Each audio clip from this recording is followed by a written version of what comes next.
పద్య సుభాషితానికి స్వాగతం. పద్య రచన ఎల్లిపే మధు, కోనసీమ జిల్లా. పద్యగానం శ్రీమతి లక్ష్మీ ప్రసన్న, హైదరాబాద్.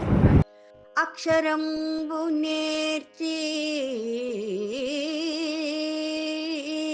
భిక్షమెత్తెననుట కల్లయగునుగాని కాదే నిజము.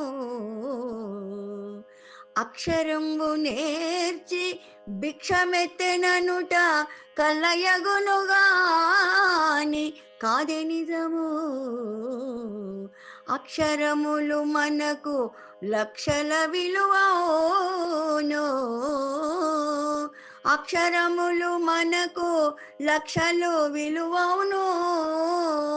మధు పలుకులు వినుమా మంచిగనుమా.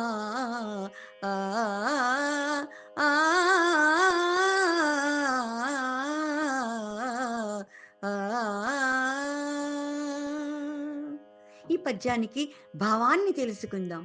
ఎన్నో చదువులు చదివి జీవితంలో ఏమీ సాధించలేదని చాలా దిగులు చెందుతూ ఉంటారు. అది వాస్తవం కాదు. మనం చదువుకున్న ప్రతి అక్షరం మనకు లక్షలతో సమానం అని కవి భావన. సర్వే జనో సుఖినో భవంతు.